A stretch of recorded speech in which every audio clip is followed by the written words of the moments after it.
Lava tubes are exactly what they sound like. The product of volcanic eruptions, they're created when lava flow develops a hardened crust on the outside, while molten lava continues to flow underneath. Eventually, the lava inside drains out, and what's left behind are unique caves, some of which are extremely long. They're generally found in the most volcanically active parts of our planet, like Hawaii, Iceland, and the Canary Islands. Some, like the tunnel Rúðarhólsvellir in Reykjavik, are even open to the public. And while they may sound dangerous or at risk of collapse, many have stood for thousands of years and are very stable. But Earth isn't the only place in the solar system that has volcanoes, and so it isn't the only place with lava tubes. There are many places in outer space with volcanoes. Jupiter's moon Io, for instance, is the most volcanically active body in the entire solar system. Io appears bright yellow because it's covered in sulfur from countless eruptions. The moon is far too volatile and toxic to ever be a viable location for a human colony. But there are much nearer idols that have volcanic activity. The Moon and Mars both boast lava tubes as well, much like Earth's, only far larger. Currently, the Moon is not volcanically active, but it was millions of years ago. The Moon's dark gray patches, its maria, are made up of ancient lava flows, for instance. We also don't know for sure if the Moon still has a molten magma interior, though it seems very likely that it does.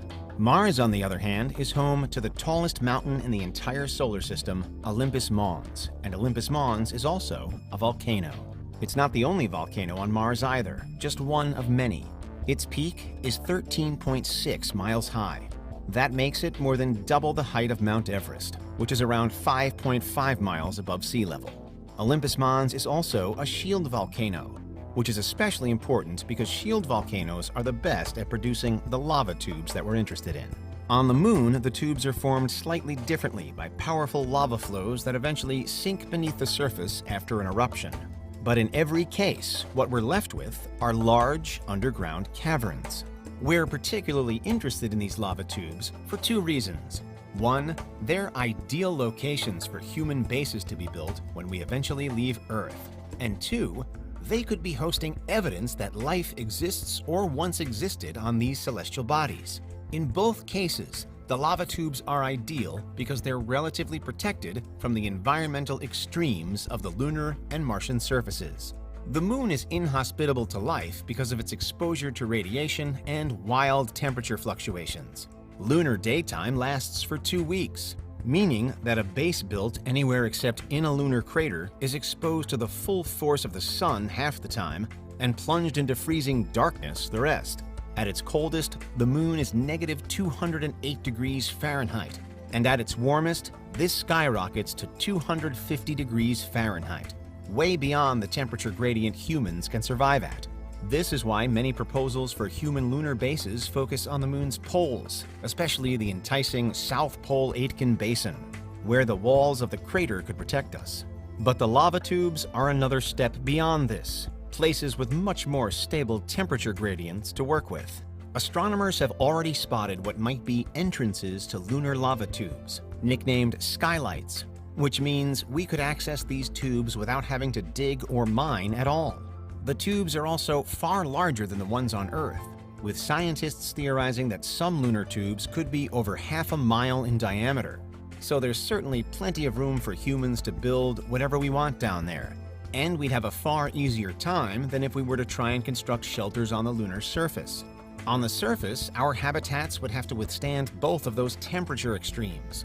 While we already have a habitat that can do this in the form of the International Space Station, the ISS is only scheduled to last around 30 years. We'd likely want any permanent lunar bases to last much longer, and shielding the habitats from such extreme conditions is a good first step. You would also be less exposed to deadly solar radiation in the caves. Protecting astronauts from radiation is a problem that NASA still hasn't solved, and is a major reason why astronauts can't stay in space indefinitely. Even though the ISS is in low Earth orbit and therefore is subjected to less radiation than you would be if you were truly in outer space, radiation remains a massive problem. Many of the same things hold true for Mars, even down to the skylights that have been discovered on the Red Planet as well. Thankfully, Mars is less extreme than the Moon in a lot of ways. Though its atmosphere is extremely thin, Mars's atmosphere is still better protection against the sun than the moon's, which is even weaker. Temperatures also stay in a more acceptable range. Though at its lowest point it can be -200 degrees Fahrenheit, the warmest temperature we've ever recorded on Mars was a mild 70 degrees.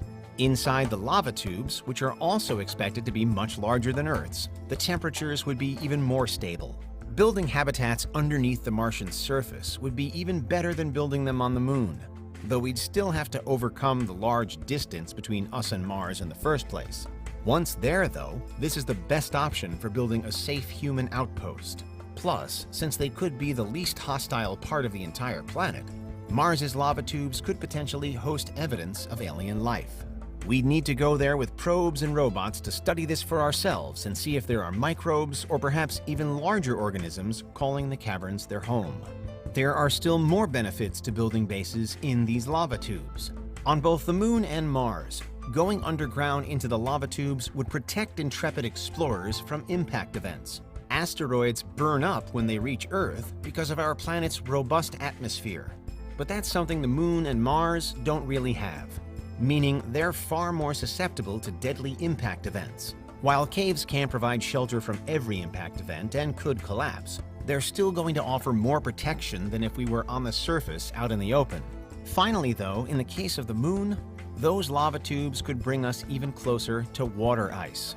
Scientists have long known that there is water ice on the Moon, an invaluable resource for astronauts looking to build a settlement, since it means they don't have to rely on getting deliveries of water from Earth.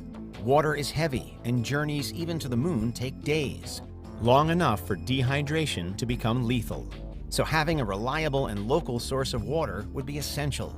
Large ice deposits could be more accessible if we can get underground via the lava tubes.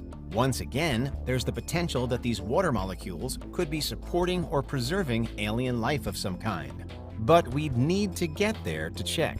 There are still some downsides it would be irresponsible not to mention, however. Namely, there would be a mental toll from living underground. Astronauts are already put under tremendous psychological pressure, doing one of the most difficult, dangerous, and stressful jobs in the world. If they were also confined to an underground bunker with no way to easily see the stars or Earth, they could become even more mentally strained than they would have been in a base on the surface.